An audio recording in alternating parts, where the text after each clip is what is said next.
Hello guys, this is प्रीति। शुरू करते हैं अपने आज के लेक्चर के साथ। ये हमारा ऑर्गेनोमेटेलिक केमिस्ट्री का 6th लेक्चर है। प्रीवियस लेक्चर में हमने आइसोलोबल एनालॉगी के बारे में पढ़ा था। ऑर्गेनोमेटेलिक फ्रेगमेंट्स कितने इलेक्ट्रॉन कंट्रीब्यूट करते हैं केज बॉन्डिंग में, इसके लिए एक फॉर्मूला देखा था और साथ में हमने रिएक्शंस की प्रैक्टिस भी करी थी। ठीक है, शुरू करते हैं आज के लेक्चर के साथ। रिएक्शन के साथ ही शुरू करेंगे। FeCO5 की रिएक्शन हो रही है NaBH4 के साथ और हमें ये पता है हाइड्राइड का सोर्स है।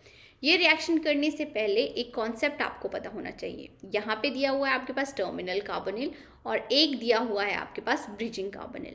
अब यहाँ पे कौन सा कार्बोनिल न्यूक्लियोफाइल की तरह एक्ट कर सकता है और कौन सा इलेक्ट्रोफाइल की तरह।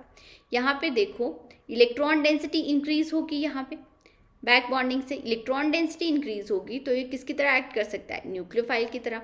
और टर्मिनल कार्बोनिल एक्ट करेगा इलेक्ट्रोफाइल की तरह। रिएक्शंस को डिटेल में हम करेंगे, बट अभी थोड़ा थोड़ा कॉन्सेप्ट मैं ले रही हूँ ताकि बाद में आपको डिफ़िकल्ट ना लगे। ठीक है, सो यहाँ पे देखो, ये यहाँ पे आ रहा है इलेक्ट्रॉन काउंट टोटल 18।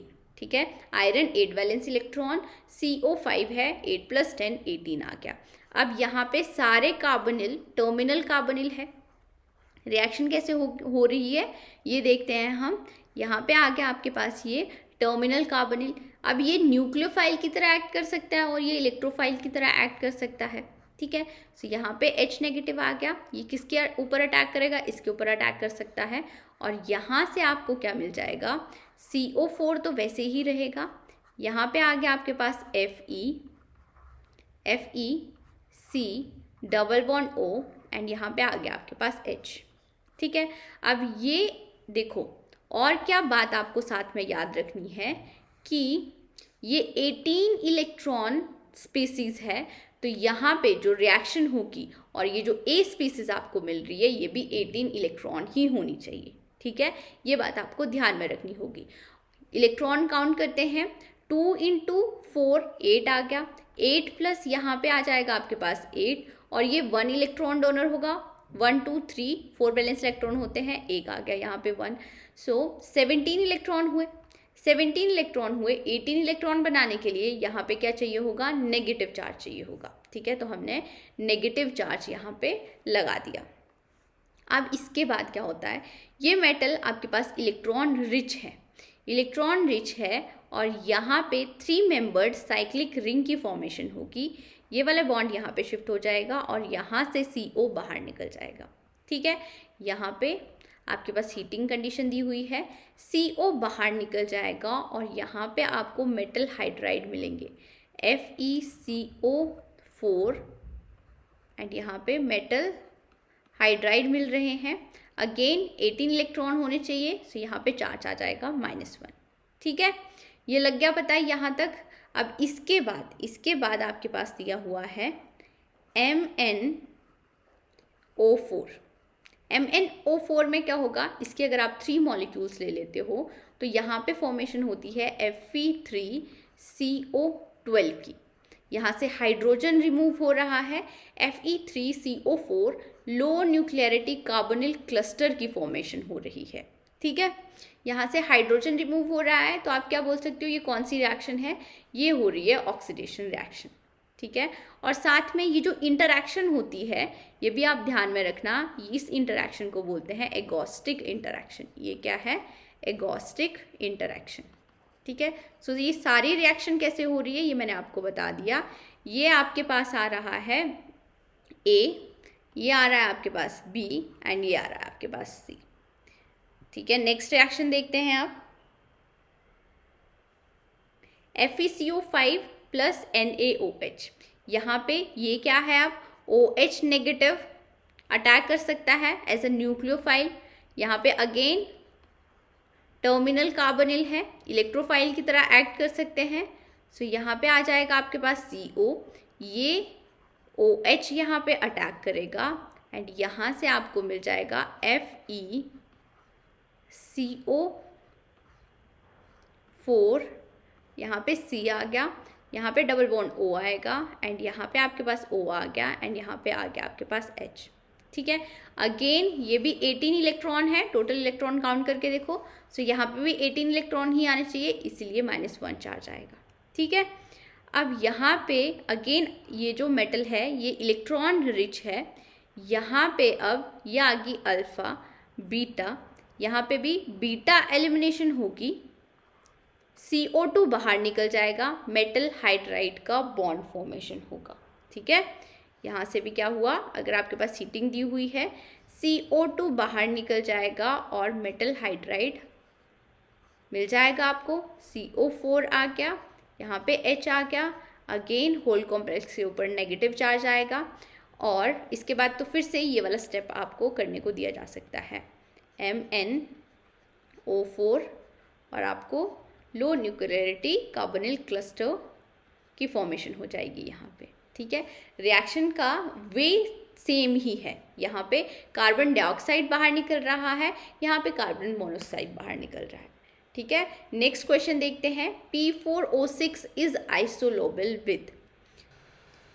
आइसोलोबल देखने के लिए हमें वैलेंस इलेक्ट्रॉन्स देखने होंगे, P4O6 है और अगर आप ऑप्शंस में देखो ना तो आपको हिंट मिल जाएगा, यहाँ पे क्या है 4444 है, 6666 है। ठीक है, और यहाँ पे आपके पास दिया हुए हैं कार्बन एंड हाइड्रोजन, P4 की जगह पे आप P ले सकते हो। ठीक है, P किसके आइसोलोबल होगा, 5 वैलेंस इलेक्ट्रॉन है तो ये किसके आइसोलोबल होगा, अब CH के आइसोलोबल होगा। एंड ऑक्सीजन किसके आइसोलोबल होगा, इसके पास 6 वैलेंस इलेक्ट्रॉन है तो ये किसके आइसोलोबल होगा, CH2 के। ठीक है, अब पुट कर दो यहाँ पे फॉस्फोरस की जगह पे CH4 आ जाएगा एंड ऑक्सीजन की जगह पे CH2, यहाँ पे ये आ जाएगा आपके पास 6। ऑप्शन देखो, थर्ड ऑप्शन आपके पास करेक्ट ऑप्शन आ गया। और इसके बाद हम इनका स्ट्रक्चर भी देख सकते हैं, P4O6 का स्ट्रक्चर फॉस्फोरस के ऑक्साइड्स में बताया था मैंने, एडमेंटन टाइप स्ट्रक्चर होता है, इसका स्ट्रक्चर ड्रॉ करके देख लेते हैं।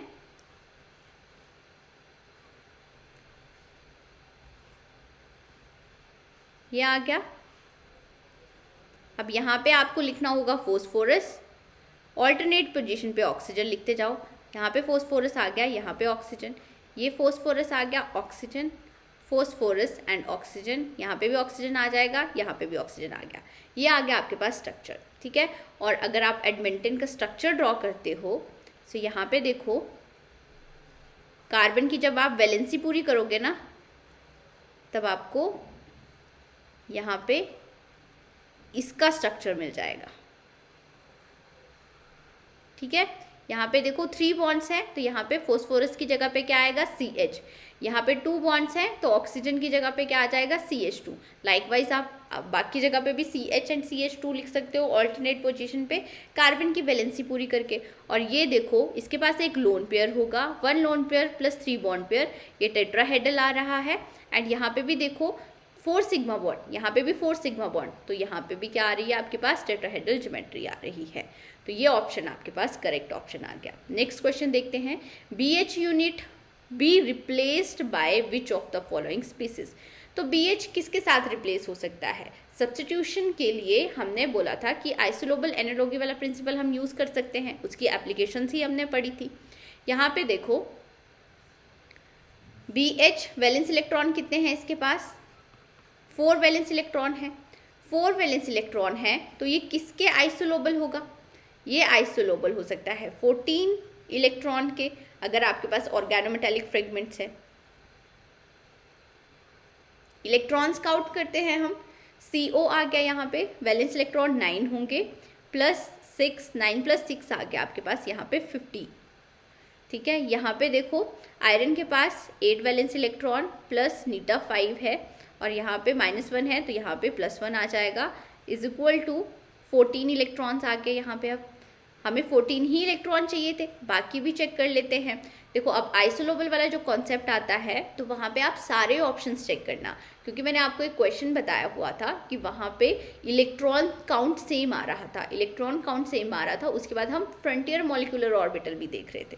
ठीक है, IrCO3 है, IR क्या है आपके पास, वैलेंस इलेक्ट्रॉन होंगे यहाँ पे 9, उसके बाद 6, 9 प्लस 6 यहाँ पे भी 15 इलेक्ट्रॉन आ रहे हैं एंड यहाँ पे 8 प्लस 8 16 इलेक्ट्रॉन आ रहे हैं यहाँ पे। तो ऑप्शन तो इलेक्ट्रॉन काउंट से ही आपको पता चल गया, ये ऑप्शन करेक्ट होगा। इसके साथ साथ हम इसके फ्रंटियर मॉलिक्यूलर ऑर्बिटल भी फाइंड आउट कर सकते हैं। कैसे फाइंड आउट करेंगे फ्रंटियर मॉलिक्यूलर ऑर्बिटल? उसके लिए देखो, सबसे पहले तो आपको यहाँ पे covalent bond classification method use करना होगा। किसके लिए? Equivalent neutral class find out करने के लिए हमें equivalent neutral class find out करनी पड़ेगी पहले। यहाँ पे आयरन के लिए मेटल लिखो, और नीटा 5 है, नीटा 5 के लिए हम L2X लिखते हैं। होल कॉम्प्लेक्स के ऊपर नेगेटिव चार्ज है, तो मैंने बताया था जब भी नेगेटिव चार्ज आएगा वो हम X के ऊपर लगाएंगे। और यहाँ पे आपको इक्विवेलेंट न्यूट्रल क्लास क्या मिल जाएगी? Ml2। यहाँ पे X की जगह पे आप X नेगेटिव की जगह पे L लिखोगे, सो यहाँ पे इक्विवेलेंट न्यूट्रल क्लास आ गई Ml3। ठीक है, हमने ऑक्टाहेड्रल वर्सेस टेट्राहेड्रल पढ़ा ही था। ठीक है, ऑक्टाहेड्रल से अगर हम 3 लिगेंड्स यहाँ पे रिमूव करते हैं तो कितनी वैकेंट साइट मिलेंगी आपको? यहाँ पे Ml3 है तो 3 वैकेंट साइट मिलेंगी। ये आ गया आपके पास, मतलब फ्रंटियर मॉलिक्यूलर ऑर्बिटल कितने आ गए? यहाँ पे 3 आ गए। और BH कहाँ से फॉर्मेशन, BH आपको कहाँ से मिला हुआ होगा? BH4 नेगेटिव से। यहाँ से भी हम 3 हाइड्रोजन रिमूव करेंगे। 3 हाइड्रोजन रिमूव करने के बाद आपको BH मिल रहा है, मतलब यहाँ पे भी वैकेंट साइट कितनी आई? 3 वैकेंट साइट आई। 3 वैकेंट साइट है यहाँ पे। फ्रंटियर मॉलिक्यूलर ऑर्बिटल आपको सेम ही मिल रहे हैं। ठीक है, तो आप फ्रंटियर मॉलिक्यूलर ऑर्बिटल भी फाइंड आउट कर सकते हो। देखो, कोवलेंट बॉन्ड क्लासिफिकेशन मेथड यहाँ पे यूज होगा। ठीक, नेक्स्ट क्वेश्चन देखते हैं। C2H4 इज आइसोलोबल विद, आपके पास इथीन दिया हुआ है, यहाँ पे CH2 डबल बॉन्ड CH2 आ रहा है। आइसोलोबल कॉन्सेप्ट देखना है तो उसके लिए तो ऑर्गेनिक फ्रेगमेंट के टोटल वैलेंस इलेक्ट्रॉन देखने होंगे एंड ऑर्गेनोमेटेलिक फ्रेगमेंट के टोटल वैलेंस इलेक्ट्रॉन देखने होंगे। यहाँ पे ऑर्गेनिक फ्रेगमेंट क्या आ सकती है? CH2 आ सकती है, मतलब यहाँ पे 6 वैलेंस इलेक्ट्रॉन होंगे। और ये किसके आइसोलोबल होगा? ऑर्गेनोमेटेलिक फ्रेगमेंट में 16 इलेक्ट्रॉन आने चाहिए। ठीक है, अब यहाँ पे देखो ऑप्शंस में आप देख सकते हो Fe2CO8 है। ठीक है, यहाँ पे आप देखो CH2 है, तो यहाँ पे भी क्या आ सकता है? FeCO4 आ सकता है। ठीक है, तो यहाँ पे फ्रेगमेंट क्या होगी? FeCO4 होगी। यहाँ पे फ्रेगमेंट क्या होगी? MnCO5 होगी। एंड इसके केस में फ्रेगमेंट आपको मिल सकती है CO4। ठीक है, अब यहाँ पे देखो दोनों आयरन के पास इक्वल नंबर ऑफ कार्बोनिल्स तो यहाँ पे आएंगे नहीं फ्रेगमेंट में, तो ये ऑप्शन तो आप डायरेक्टली इनकरेक्ट कर सकते हो। बाकी एक और वे है जिससे हम फाइंड आउट कर सकते हैं कि ये ऑप्शन करेक्ट है या नहीं है। ठीक है, सो अभी इसको रहने दो। अभी यहाँ पे हम टोटल वैलेंस इलेक्ट्रॉन काउंट करते हैं। 8 + 8 आ जाएगा, 16 आ गए यहाँ पे। ठीक है, यहाँ पे देखो 7 + 10 17 आ जाएंगे। यहाँ पे 9 + 8 17 आ गए, मतलब ये दोनों ऑप्शन तो इनकरेक्ट हो गए। ठीक है, टोटल वैलेंस इलेक्ट्रॉन फ्रेगमेंट में हमें सेम ही नहीं मिल रहा है। अब यहाँ पे अगर आपको कन्फ्यूजन है तो यहाँ पे हम क्या कर सकते हैं? कार्बन कार्बन के बीच में 2 बॉन्ड्स हैं, डबल बॉन्ड है, मतलब मेटल मेटल के बीच में भी अब डबल बॉन्ड ही आना चाहिए, तभी आइसोलोबल होगा। ठीक है, मेटल मेटल बॉन्ड हम इजीली फाइंड आउट कर सकते हैं। इसके केस में मेटल मेटल बॉन्ड कितना आएंगे? 1 आएंगे। ठीक है, आप फॉर्मूला लगा के भी फाइंड आउट कर सकते हो। और हम यहाँ पे 8 × 16 total valence electron 18 electron rule से भी फाइंड आउट कर सकते हैं। यहाँ पे 16 आ गया, यहाँ पे 18 आ गया, 17 34 आ रहा है। 34 के लिए मेटल मेटल बॉन्ड कितना आता है? 1 आता है। और अब स्ट्रक्चर तो आपको याद ही होना चाहिए कि यहाँ पे 3 कार्बोनिल आपको ब्रिजिंग पोजीशन पे मिलेंगे, बाकी सारे टर्मिनल पे पोजीशन पे मिलेंगे। ठीक है, इसके केस में भी मेटल मेटल बॉन्ड आपको 1 ही मिलेगा। यहाँ पे सॉलिड फेस में 2 कार्बोनिल ब्रिजिंग पोजीशन पे मिलते हैं, बाकी टर्मिनल।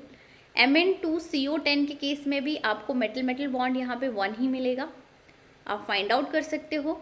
और यहाँ पे एक भी कार्बोनिल ब्रिजिंग पोजीशन पे नहीं मिलते हैं। ठीक है, और इसका स्ट्रक्चर हमने नहीं देखा है। Fe2CO8, सबसे पहले हम मेटल मेटल बॉन्ड्स यहाँ पे फाइंड आउट करते हैं। यहाँ पे आ गया 8 × 2 16, 8 वैलेंस इलेक्ट्रॉन होंगे, तो यहाँ पे 16 आ गया, यहाँ पे भी 16 आ गया। 16 + 16 आ रहा है आपके पास 32, मतलब यहाँ पे 36 बनने के लिए 4 इलेक्ट्रॉन चाहिए। 4 इलेक्ट्रॉन मतलब मेटल मेटल बॉन्ड 2 होने चाहिए, 2 मेटल मेटल बॉन्ड में ही 4 इलेक्ट्रॉन यूज होंगे। अगर 32 आता है तो हम क्या डायरेक्टली बोल देते हैं कि मेटल मेटल के बीच में 2 बॉन्ड्स है। तो यहाँ पे आपको पता चल गया कि Fe2CO8 के केस में Fe में 2 बॉन्ड्स आपको देखने को मिल रहे हैं। ठीक है, 2 बॉन्ड्स देखने को मिल रहे हैं यहाँ पे देखो, मतलब ये ऑप्शन आपका करेक्ट ऑप्शन है। नेक्स्ट क्वेश्चन देखते हैं। सो ये क्वेश्चन नहीं है, कंप्लीट सब्स्टिट्यूशन रिएक्शन देख रहे हैं हम यहाँ पे। Fe3CO12 आपके पास दिया हुआ है। ठीक है, तो सबसे पहले तो Fe3CO12 का यहाँ पे हम सब्स्टिट्यूशन किसके साथ करा रहे हैं, OSCO4 के साथ सब्स्टिट्यूशन हो रही है। तो टोटल वैलेंस इलेक्ट्रॉन हमें काउंट करने पड़ेंगे। आइसोलोबल की एप्लीकेशन है, सब्स्टिट्यूशन रिएक्शन में हेल्प करती है। OS आयरन ग्रुप का ही है, मतलब यहाँ पे 8 वैलेंस इलेक्ट्रॉन होंगे, 8 + 8 16। ठीक है, 16 है, 16 इलेक्ट्रॉन काउंट आ रहा है यहाँ पे। इसका स्ट्रक्चर बना के देख लेते हैं आप। Fe होगा। मेटल मेटल बॉन्ड्स यहाँ पे हमें 3 मिलते हैं, फाइंड आउट कर सकते हो आप। और यहाँ पे एक कार्बोनिल ब्रिजिंग पोजीशन पे होगा, दूसरा कार्बोनिल ब्रिजिंग पोजीशन पे होता है, और बाकी सारे कार्बोनिल टर्मिनल पोजीशन पे मिलेंगे। यहाँ पे CO4 आ जाएगा, यहाँ पे आपके पास CO3 आ जाएगा, एंड यहाँ पे आपके पास CO3 आ जाएगा। जितनी बार क्वेश्चन प्रैक्टिस करोगे ना, उतनी बार स्ट्रक्चर बना के देखना। ठीक है, अब यहाँ पे सब्स्टिट्यूशन किसके साथ हो रही है, OSCO4 के साथ हो रही है। 16 इलेक्ट्रॉन है यहाँ पे, और यहाँ पे भी इलेक्ट्रॉन काउंट करोगे 8 + 8 16 ही आएगा। यहाँ पे स्टीरिक हिंड्रेंस कम है। अब देखो कौन से यहाँ पे फ्रेगमेंट सब्स्टिट्यूट हो सकती है, ये वाली फ्रेगमेंट सबसे पहले सब्स्टिट्यूट होगी, स्टीरिक हिंड्रेंस कम है। तो यहाँ पे आपके पास स्ट्रक्चर क्या आ जाएगा, FeCO3 वैसे ही रहेगा, एंड यहाँ पे आ गया Fe, यहाँ पे आ गया आपके पास Fe, और सॉरी ये तो हमने सब्स्टिट्यूट करा दिया। तो यहाँ पे क्या आ जाएगा आपके पास, OSCO4 आ जाएगा। यहाँ पे आ गया CO3। अब ये जो ब्रिजिंग कार्बोनिल है, इन पे तो कोई इफेक्ट पड़ नहीं रहा, तो ये वैसे ही आ गए। अब उसके बाद अगर एक और आपके पास आता है OSCO4, यहाँ पे CO4 है, और ये 16, इसको ज़रा अच्छे से लिख देती हूँ मैं। ये है आपके पास OSCO4, एंड ये 16 इलेक्ट्रॉन काउंट है। यहाँ पे भी 16 इलेक्ट्रॉन काउंट है, मतलब या तो ये वाली फ्रेगमेंट जा सकती है या तो ये वाली फ्रेगमेंट जा सकती है। अब यहाँ पे चेंजेस क्या आएंगे वो आपको नोटिस करने हैं। यहाँ पे CO4 आ जाएगा, एक भी कार्बोनिल अब यहाँ पे आपको ब्रिज्ड कार्बोनिल नहीं मिलेगा। ठीक है, क्यों हो रहा है, ओस्मियम का साइज बढ़ रहा है, प्रिंसिपल क्वांटम नंबर इंक्रीज हो रहा है, साइज इंक्रीज हो रहा है, तो यहाँ पे एक भी कार्बोनिल आपको ब्रिज्ड पोजीशन पे नहीं मिलेगा। यहाँ पे आ गया अब आयरन CO4। ठीक है, उसके बाद हमने क्या किया, CO4 आ गए। इसके बाद एक और हमने अब OSCO4 के साथ सब्स्टिट्यूट कराएंगे, तो ये इजीली इस फ्रेगमेंट को सब्स्टिट्यूट कर देगा। OS आ गया आपके पास, CO आ गया 4, यहाँ पे भी OS आ जाएगा, CO4 आ जाएगा।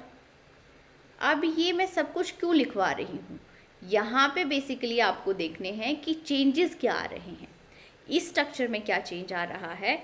अगर OSCO4 हम सब्स्टिट्यूट करा रहे हैं तो ब्रिज्ड कार्बोनिल देखो, ब्रिज्ड कार्बोनिल यहाँ पे आपको मिल रहे हैं 2, और बाकी सारे टर्मिनल कार्बोनिल हैं।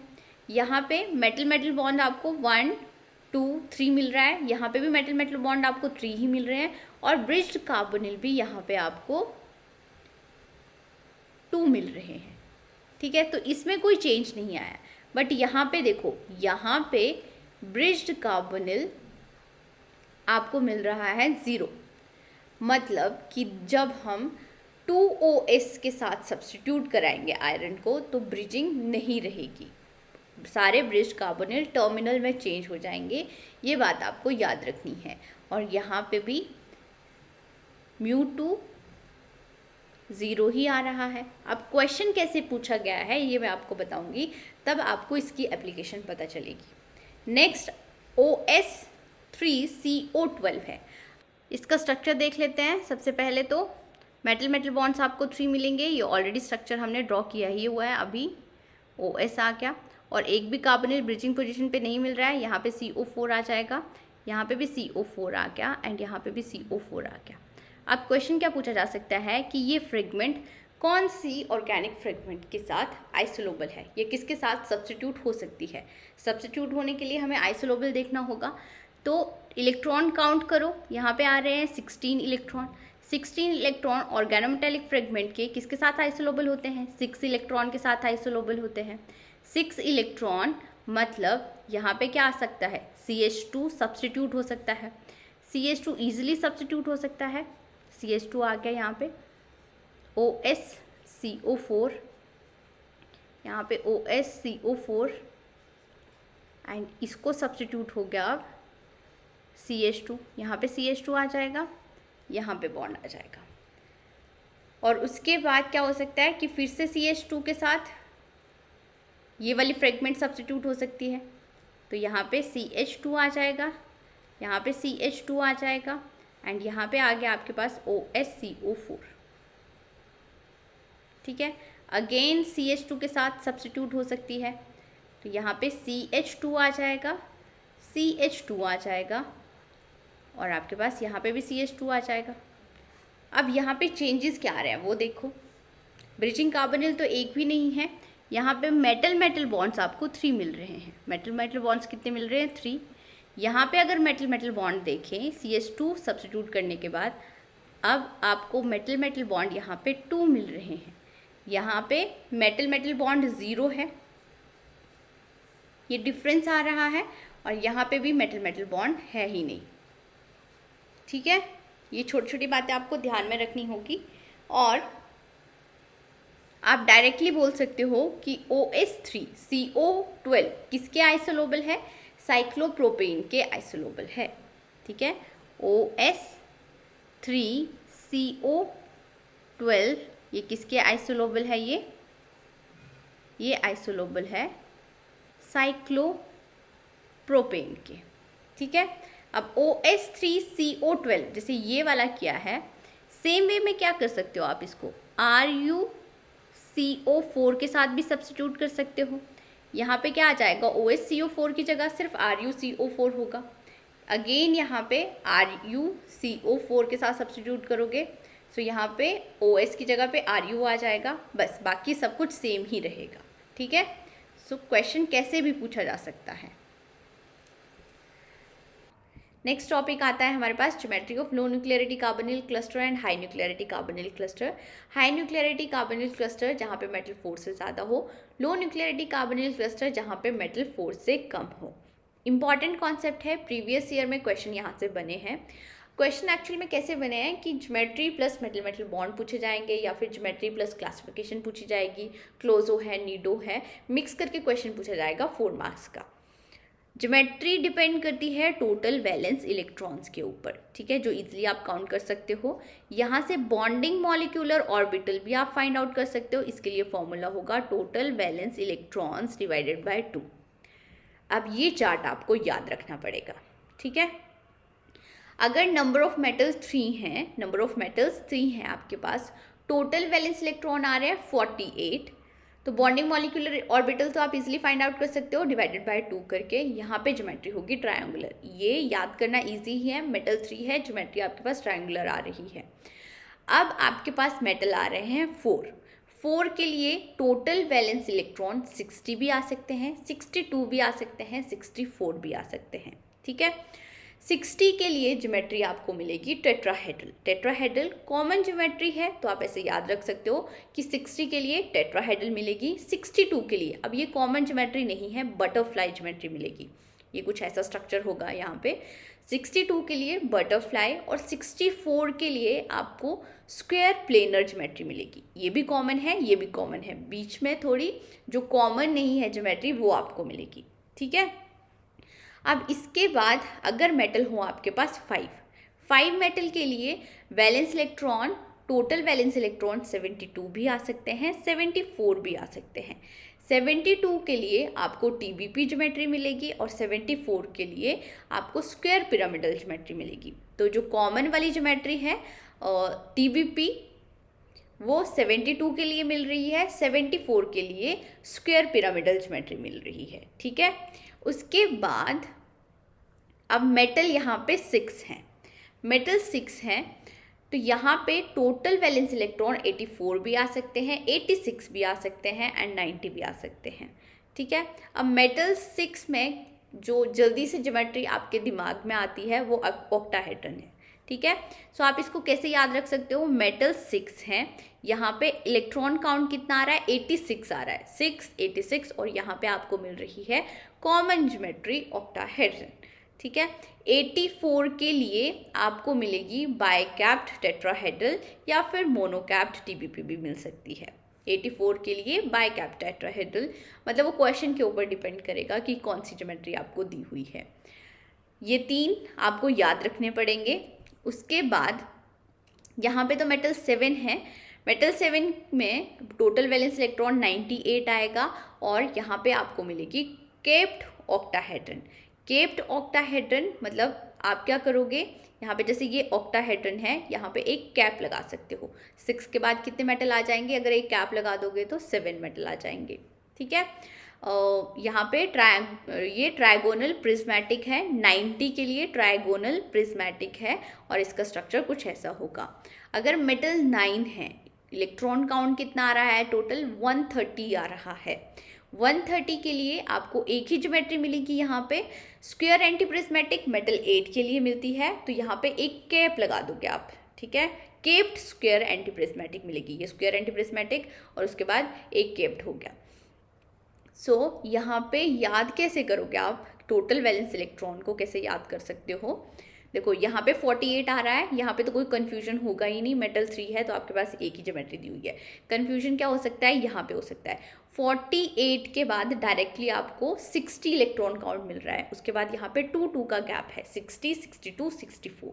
ठीक है, अब यहाँ पे 60 मिल रहा है ना, तो यहाँ पे आपको 5 में 70 नहीं मिलेगा। ठीक है, 70 नहीं मिलेगा, 60 के बाद डायरेक्टली 72 है एंड 74 है, ऐसे देख सकते हो। और यहाँ पे अगर आपको 72 मिल रहा है तो मेटल 6 में 82 से आप शुरू नहीं करोगे, 84 से शुरू करोगे। ठीक है, 84 आ गया, 86 आ गया और यहाँ पे 90 आ गया, और बाकी तो मेटल्स यहाँ पे 7 ही है, ये तो एक ही टाइप की ज्योमेट्री मिलेगी, तो यहाँ पे कन्फ्यूजन होने के ज़्यादा चांसेस नहीं है। मेटल 9 में भी आपको कन्फ्यूजन के ज़्यादा चांसेस नहीं दिखेंगे। ठीक है, तो ये तो आपको खुद ही याद रखनी पड़ेगी, डायरेक्ट क्वेश्चन बनने के यहाँ से चांसेस होते हैं। नेक्स्ट, अब मैंने प्रीवियस लेक्चर में आपको बोला था कि यहाँ पे एक चार्ट बना के रखना आप अपनी कॉपी में, अपने नोट्स में, जहाँ से आपको स्ट्रक्चर याद हो जाए। ठीक है, ब्रिजिंग कार्बोनिल और टर्मिनल कार्बोनिल पे भी क्वेश्चन बनने के चांसेस होते हैं, तो इसीलिए हम वो वो चार्ट अभी बना लेते हैं। आपके पास कुछ कॉम्प्लेक्सेस हैं, MnCO10, Tc2CO10, Re2CO10। आपको पता है यहाँ पे तो Mn2CO10 में ही आपको कोई ब्रिज्ड कार्बोनिल नहीं मिलता है, तो इसके बाद तो प्रिंसिपल क्वांटम नंबर इंक्रीज हो रहा है। ये सेम ग्रुप के एलिमेंट है MnTcRe। ठीक है, यहाँ पे ब्रिजिंग कार्बोनिल आपको 0 मिल रहा है, तो यहाँ पे भी अब जैसे जैसे प्रिंसिपल क्वांटम नंबर इंक्रीज होता है ब्रिजिंग डिक्रीज होती है। बाकी सारे यहाँ पे कार्बोनिल आपको टर्मिनल ही मिलेंगे। ठीक है, ऐसे आप याद रख सकते हो। सेकेंड आ रहा है Fe2CO9, Ru2CO9, OS2CO9। Fe2CO9 में आपको 3 कार्बोनिल ब्रिज्ड कार्बोनिल मिलते थे, याद रखना है ये आपको। Fe2CO9 में 3 कार्बोनिल ब्रिजिंग पोजीशन पे हैं और उसके बाद यहाँ पे इन दोनों के केस में जैसे जैसे प्रिंसिपल क्वांटम नंबर इंक्रीज हो रहा है, इसको फी रू ओस ऐसे याद किया हुआ है हमने। मेटल मेटल बॉन्ड भी आप इजीली फाइंड आउट कर सकते हो।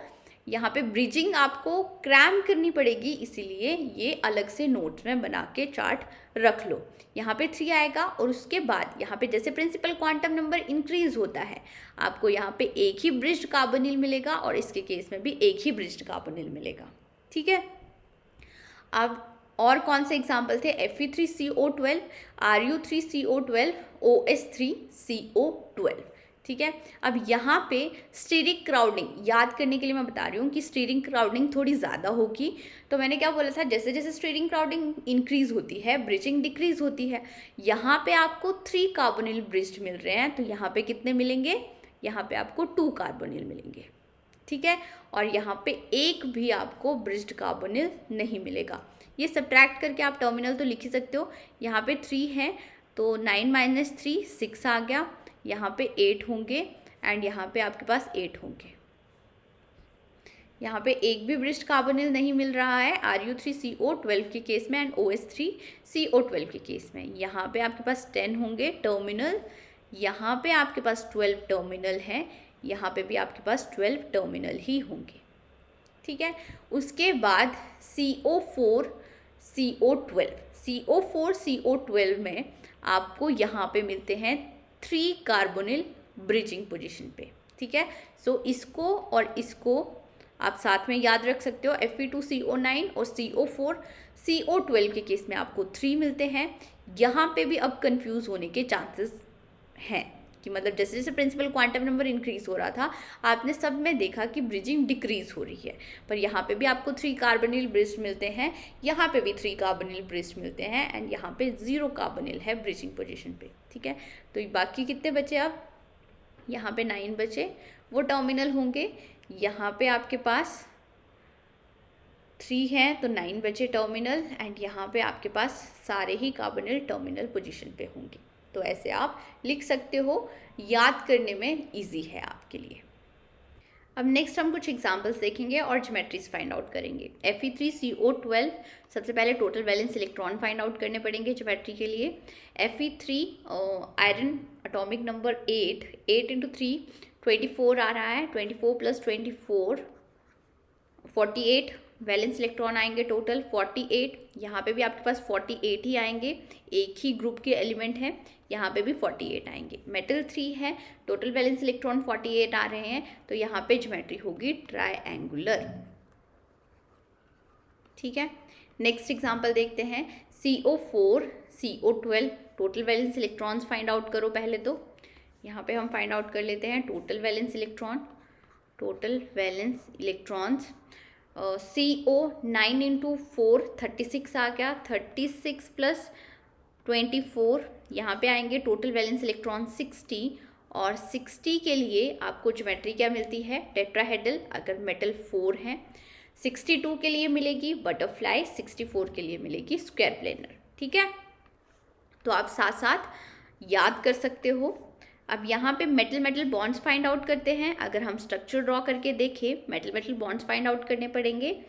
4 × 18 आएगा आपके पास 72, 72 - 60 12, 12 डिवाइडेड बाय 4 12 डिवाइडेड बाय 2 आपके पास यहाँ पे आ रहे हैं 6 मेटल बॉन्ड्स। स्ट्रक्चर देखें तो यहाँ पे CO आ गया, यहाँ पे CO 4 CO है, ये हमने लिख दिए। मेटल बॉन्ड आपके पास 6 हैं, ये हम लगा देते हैं 6 मेटल बॉन्ड्स। आप ये देख सकते हो, ये बेसिक स्ट्रक्चर है। अब ये बेसिक स्ट्रक्चर है और ये आपको टेट्राहेड्रल मिल रहा है। उसके बाद हम देखेंगे यहाँ पे ब्रिज्ड कार्बोनिल आपको मिलते हैं यहाँ पे 3, जैसे Fe2CO9 के केस में मिल रहे थे, और बाकी सारे टर्मिनल कार्बोनिल मिलेंगे। यहाँ पे CO3 मिलेंगे, यहाँ पे आपको CO2 मिलेंगे, यहाँ पे भी CO2 मिलेंगे एंड यहाँ पे भी आपको CO2 मिलेंगे। ठीक है, ये स्ट्रक्चर आ गया। और क्या क्वेश्चन पूछा जा सकता है? बॉन्डिंग मॉलिक्यूलर ऑर्बिटल के ऊपर क्वेश्चन पूछा जा सकता है। 60 डिवाइडेड बाय 2 आपके पास आ जाएगा 30। नेक्स्ट अब एग्जाम्पल ले लेते हैं हम। अगर इसी का एग्जाम्पल ले IR4 IR4CO12। Total valence electrons यहाँ पे काउंट करने की जरूरत नहीं है, इसमें भी आपको 60 ही मिलेंगे। टोटल वैलेंस इलेक्ट्रॉन 60 मिल रहे हैं और 60 के लिए ज्योमेट्री टेट्राहेड्रल ही होगी। ठीक है, इसका स्ट्रक्चर देखें तो यहाँ पे होगा आपके पास मेटल मेटल बॉन्ड्स भी सेम ही आएंगे, IR ये आ गया। टोटल मेटल मेटल बॉन्ड 6 हमने लगा दिए। बेसिक स्ट्रक्चर देखो आपको टेट्राहेड्रल ही मिल रहा है। और उसके बाद यहाँ पे एक भी कार्बोनिल आपको ब्रिजिंग पोजीशन पे नहीं मिलता है। यहाँ पे CO3 आएंगे, यहाँ पे CO3 आएंगे, यहाँ पे CO3 एंड यहाँ पे भी आपके पास CO3 आए। अब यहाँ पे और क्वेश्चन क्या बन सकता है, और आइसोलोबल प्रिंसिपल के ऊपर क्वेश्चन बन सकता है कि कौन सी ऑर्गेनिक फ्रेगमेंट इसको सब्स्टिट्यूट कर सकती है। तो यहाँ पे 9 + 6 15 वैलेंस इलेक्ट्रॉन आ रहे हैं। 15 किसके आइसोलोबल होगा, 15 होगा आइसोलोबल 5 के। मतलब ये फोस्फोरस के साथ भी सब्स्टिट्यूट हो सकता है, NCH के साथ भी सब्स्टिट्यूट हो सकता है। ठीक है, अगर 4CH लिखेंगे तो आपके पास स्ट्रक्चर क्या आ जाएगा, यहाँ पे CH NCH। ठीक है, एक एक सब्स्टिट्यूट करके देखो, खुद से देखो और उसके बाद क्या डिफरेंस आ रहे हैं वो आपको देखना होगा। ठीक है, यहाँ पे फ्रंटियर मॉलिक्यूलर ऑर्बिटल भी आप इजीली फाइंड आउट कर सकते हो। CH किससे बना होगा, CH4 से। CH4 मतलब यहाँ पे 3 हाइड्रोजन जाएंगे। 3 हाइड्रोजन जाने के बाद आपके पास यहाँ पे वेकेंट साइड कितने बचेगी, 3 बचेंगी। मतलब अनसैचुरेटेड साइड कितनी है, 3 है। तो फ्रंटियर मॉलिक्यूलर ऑर्बिटल कितने आ गए, 3 आ गए। और IRCO3 है यहाँ पे, ये कैसे बना हुआ होगा, यहाँ पे भी 3 कार्बोनिल बाहर निकलेंगे और यहाँ पे भी आपको 3 वेकेंट साइड ही मिलेगी, ऑक्टाहेड्रल वर्सेस टेट्राहेड्रल, याद कर सकते हो आप। सो यहाँ पे फ्रंटियर मॉलिक्यूलर ऑर्बिटल्स भी इजीली हम फाइंड आउट कर सकते हैं। नेक्स्ट एग्जांपल आ रहे हैं आपके पास OS4CO14, OS4CO15, OS4CO16। तो सबसे पहले तो total valence electron find out करते हैं। मेटल मेटल बॉन्ड्स भी हम इजीली फाइंड आउट कर सकते हैं और यहाँ पे हम ज्योमेट्री देखेंगे। ठीक है, टोटल वैलेंस इलेक्ट्रॉन 4 × आपके पास 8 आ जाएगा। यहाँ पे 4 × 8 आ गया 32 और 14 × 2 28 आ गया। ठीक है, टोटल वैलेंस इलेक्ट्रॉन यहाँ पे आ रहे हैं 60। यहाँ पे देखो एक कार्बोनिल ही ज़्यादा है, मतलब यहाँ पे आएंगे 62 और यहाँ पे आपके पास 2 कार्बोनिल ज़्यादा हैं इससे, तो यहाँ पे आएंगे 64। टोटल वैलेंस इलेक्ट्रॉन हमने काउंट कर लिए। ठीक है, और मेटल मेटल बॉन्ड्स भी आप काउंट कर सकते हो। यहाँ पे आ जाएंगे 4 है तो 18 × 4 72, 72 - 60 डिवाइडेड बाय 2, मतलब ये आ रहा है आपके पास 6। मेटल मेटल बॉन्ड्स यहाँ पे आएंगे 6 और यहाँ पे 72 - 62 डिवाइडेड बाय 2, यहाँ पे मेटल मेटल बॉन्ड्स आएंगे 5 एंड यहाँ पे आपको मेटल मेटल बॉन्ड्स देखने को मिलेंगे 72 - 64, 8 डिवाइडेड बाय 2 4। ठीक है, अब यहाँ पे आप ज्योमेट्री भी देख सकते हो। ज्योमेट्री 60 के लिए ज्योमेट्री होती थी टेट्राहेड्रल। 62 के लिए जब एटम सेंट्रल एटम आपके पास 4 है, 62 के लिए होती थी बटरफ्लाई एंड 64 के लिए आपके पास आती है स्क्वायर प्लेनर। स्ट्रक्चर ड्रॉ करके देख लेते हैं हम सबके। यहाँ पे सबसे पहले OS4CO14 का स्ट्रक्चर ड्रॉ करेंगे। यहाँ पे मेटल मेटल बॉन्ड्स कितने आ रहे हैं, 6 आ रहे हैं, तो OS आ गया। ठीक है, यहाँ पे ये आ गया आपके पास मेटल मेटल बॉन्ड्स 6 और टेट्राहेड्रल ज्योमेट्री आ गई।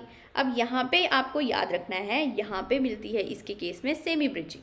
ठीक है, क्या मिलती है, सेमी ब्रिज्ड कार्बोनिल मिलेंगे CO। यहाँ पे भी आपको एक और मिलेगा, 4 सेमी ब्रिज्ड कार्बोनिल मिलते हैं।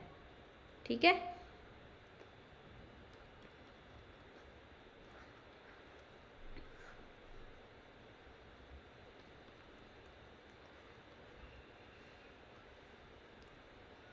और बाकी कितने बचे, 14 बचे। तो यहाँ पे आपके पास आ जाएंगे 4 यूज़ हो गए, मतलब अब आपको यहाँ पे लगाने हैं 4 यूज़ हो गए 10, तो यहाँ पे आ जाएंगे 3, यहाँ पे आपके पास आ गए 3, एंड यहाँ पे आपके पास आएंगे 2, एंड यहाँ पे आ जाएंगे आपके पास 2। ठीक है, तो ये स्ट्रक्चर आप देख लेना। यहाँ पे सेमी ब्रिजिंग कार्बोनिल आपको मिलते हैं, 4 सेमी ब्रिजिंग मिलेगी। ठीक है, तो यहाँ पे लिख लो 4 सेमी ब्रिजिंग। अब नेक्स्ट हम OS4CO15 का स्ट्रक्चर लिखेंगे। यहाँ पे बटरफ्लाई ज्योमेट्री मिल रही है, बटरफ्लाई OS आ गया, एंड आपको मेटल मेटल बॉन्ड्स यहाँ पे 5 मिल रहे हैं। सो 1 metal metal bond, 2 metal metal bond, 3, 4, and यहाँ पे 5 मेटल मेटल बॉन्ड्स आ गए। और यहाँ पे देखो CO15 है, एक भी कार्बोनिल आपको ब्रिजिंग कार्बोनिल नहीं मिलेगा। यहाँ पे 4 कार्बोनिल आ जाएंगे, 3, 4, 5, 6, 7, 8, यहाँ पे आ गए 9, 10, 11, 12, और यहाँ पे आएंगे आपके पास 13, 14 एंड 15। ठीक है, सो ये इसका स्ट्रक्चर आ गया। उसके बाद OS4CO16, यहाँ पे आपको मेटल मेटल बॉन्ड मिल रहे हैं 4, और यहाँ पे ज्योमेट्री मिल रही है आपको स्क्वायर प्लेनर। ठीक है, तो ये हमने स्क्वायर प्लेनर लिख दिया, ड्रॉ कर दिया, ये आ गई। और उसके बाद यहाँ पे CO16 है, यहाँ पे भी एक भी कार्बोनिल आपको ब्रिजिंग कार्बोनिल नहीं मिलेगा। CO4, CO4, CO4, एंड यहाँ पे आ गया ये CO4। इसके बाद अब आपसे क्वेश्चन क्या पूछा जा सकता है, आइसोलोबल प्रिंसिपल पे क्वेश्चन पूछा जा सकता है। ठीक है, सो ये स्ट्रक्चर ऑलरेडी ड्रॉ किया ही हुआ है। तो यहाँ पे फ्रेगमेंट क्या आ रही है अब, OSCO4 किसके साथ सब्स्टिट्यूट हो सकती है, OSCO4।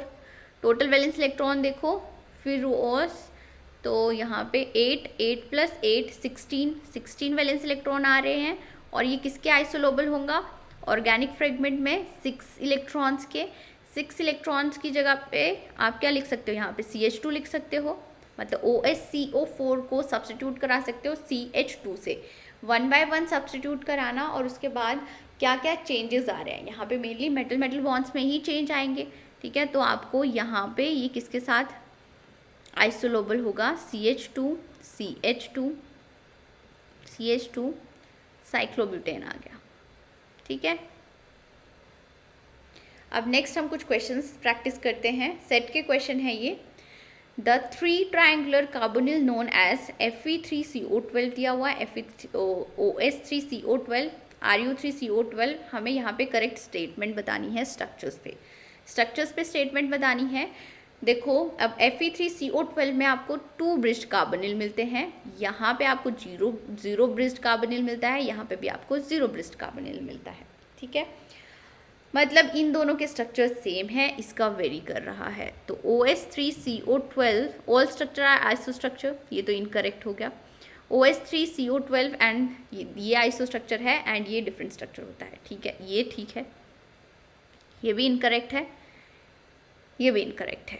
ठीक है, तो सेकंड ऑप्शन आपके पास आ गया करेक्ट। अगर आपको स्ट्रक्चर पता है तो इजीली इस क्वेश्चन को सॉल्व कर सकते हो। नेक्स्ट अब आपके पास दिया हुआ है question, the symmetry and number of carbonyl bands in the complex. हमें क्या निकालना है, यहाँ पे IR स्ट्रेचिंग बैंड निकालने हैं, CO stretching band IR spectrum में निकालने हैं। बेसिकली सबसे पहले आपको सिमेट्री देखनी पड़ेगी। अब ये क्या है, ये देखो, इसको आप देख सकते हो कुछ ऐसे, मैंने आपको कराया था। ये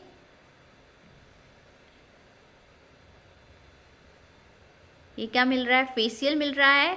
सारे लिगेंड, मतलब यहाँ पे जो लिगेंड है वो एक फेस में प्रेजेंट है, और यहाँ पे आपको पॉइंट ग्रुप क्या मिलता है, C3 एक्सिस प्रिंसिपल एक्सिस है, C3V पॉइंट ग्रुप मिलता है। ठीक है, C3V पॉइंट ग्रुप के लिए हम कौन सा ट्रिक यूज़ करते थे, नंबर ऑफ बैंड्स के लिए हम यूज़ करते हैं यहाँ पे N-1। कार्बोनिल कितने हैं, 1, 2, 3 कार्बोनिल है, 3 - 1 यहाँ पे आ जाएंगे 2। तो आपके पास IR बैंड्स कितने मिलेंगे, 2 C3b पॉइंट ग्रुप है, ठीक है। यहाँ से आपको प्रिंसिपल एक्सिस देखने को मिलेगी, 120 डिग्री की रोटेशन के बाद ये यहाँ आ जाएगा, ये यहाँ आ जाएगा, ये यहाँ आ जाएगा, ठीक है। अब यहाँ पे देखो ऑप्शन कौन सा करेक्ट होगा, थर्ड ऑप्शन आपके पास करेक्ट होगा। नेक्स्ट क्वेश्चन आ रहा है, identify the metal carbonyl which are isostructure to OH3CO12। Structure पता होना चाहिए। OH3CO12 में 0 ब्रिजिंग कार्बोनिल मिलेंगे, ठीक है। और यहाँ पे ऑप्शंस देखते हैं, ये तो हो ही नहीं सकता Fe3CO12 क्योंकि यहाँ पे 2 कार्बोनिल ब्रिजिंग पोजीशन पे मिलते हैं आपको, ठीक है। अब यहाँ पे ये वाला ऑप्शन करेक्ट है, और यहाँ पे जो ऑप्शंस दिए हुए थे ना वो ऐसे दिए हुए थे CND, D ओनली, ABC, वो मैंने लिखा नहीं हुआ है, तो हम यहाँ पे सबको चेक कर लेते हैं। अब ये क्वेश्चन भी सेट में पूछा गया था, और यहाँ पे जो सब्स्टिट्यूशन कराई थी ना हमने, फ्रेगमेंट की सब्स्टिट्यूशन, वो वाला कॉन्सेप्ट यूज़ हुआ है, इसलिए मैंने ये क्वेश्चन लिया है, ठीक है। तो Fe3CO12 का स्ट्रक्चर ड्रॉ करते हैं सबसे पहले हम। मेटल मेटल बॉन्ड्स आपको 3 मिलेंगे यहाँ पे। स्ट्रक्चर तो अब आपको याद ही हो जाने चाहिए अगर आप मेरे लेक्चर कॉन्टिन्यूटी में देख रहे हो, क्योंकि मैंने इतनी बार ये स्ट्रक्चर्स बनाए हुए हैं, ठीक है। 2 कार्बोनिल यहाँ पे ब्रिजिंग पोजीशन पे आएंगे, ये आ गया आपके पास। उसके बाद यहाँ पे CO4 आएगा, यहाँ पे आपके पास आ जाएगा CO3, एंड यहाँ पे आ जाएगा आपके पास CO3, ठीक है। इसका स्ट्रक्चर देखो, इसका स्ट्रक्चर कैसे होगा, OS जैसे वो बनाया है वैसे ही बनाते हैं एक बार। यहाँ पे आएगा आपके पास OS, सारे कार्बोनिल टर्मिनल पोजीशन पे हैं, ठीक है। तो यहाँ पे आप डायरेक्टली क्या लिख सकते हो, CO4 एंड CO4। अब अगर हम सब्स्टिट्यूशन करा रहे हैं, यहाँ पे किसके साथ सब्स्टिट्यूशन होगी, देखो RU है, मतलब सब्स्टिट्यूशन हो रही है RuCO4 के साथ, ठीक है। ये वाली फ्रेगमेंट की सब्स्टिट्यूशन हो सकती है इजीली पहले, क्योंकि यहाँ पे स्टीरिक हिंड्रेंस आपको कम देखने को मिल रही है। सब्स्टिट्यूशन होने के बाद आपके पास क्या मॉलिक्यूल आ जाएगा, कुछ ऐसा मॉलिक्यूल आ जाएगा, यहाँ पे RuCO4 लिखो, ठीक है। ये वाला मॉलिक्यूल आपको मिल गया। और यहाँ पे देखो, अब यहाँ पे तो ब्रिजिंग कार्बोनिल नहीं है, बट यहाँ पे ब्रिजिंग कार्बोनिल है, मतलब ये तो इनकरेक्ट ऑप्शन हुआ, ठीक है। अब हम नेक्स्ट ऑप्शन भी चेक कर लेते हैं। अब इसके बाद एक और RuCO4 आएगा, क्योंकि यहाँ पे Ru2 है, तो जब एक और Ru की सब्स्टिट्यूशन होती है यहाँ पे किसी भी फ्रेगमेंट के साथ हो सकती है, ठीक है। मान लो आपने इसके साथ सब्स्टिट्यूशन करा ली। अब यहाँ पे जब सब्स्टिट्यूशन कराते हैं तो इसका साइज़ बड़ा है, साइज़ बड़ा होने की वजह से यहाँ पे ये जो ब्रिजिंग कार्बोनिल है ये टर्मिनल पोजीशन पे चले जाएंगे, ठीक है। एक भी कार्बोनिल आपको यहाँ पे ब्रिजिंग नहीं मिलेगा। ये स्ट्रक्चर देखो और ये स्ट्रक्चर देखो, दोनों आइसो स्ट्रक्चर ही लग रहे हैं, मतलब ये आपका ऑप्शन करेक्ट है। यहाँ पे C एंड D आपका करेक्ट ऑप्शन होगा, ठीक है। सो इस लेक्चर को मैं यहीं पे फिनिश कर रही हूँ। नेक्स्ट लेक्चर में हम हाई न्यूक्लियरिटी कार्बोनिल क्लस्टर के बारे में पढ़ेंगे। आई होप आपको लेक्चर अच्छा लगा हो। Do share, subscribe and like my channel. Thank you guys.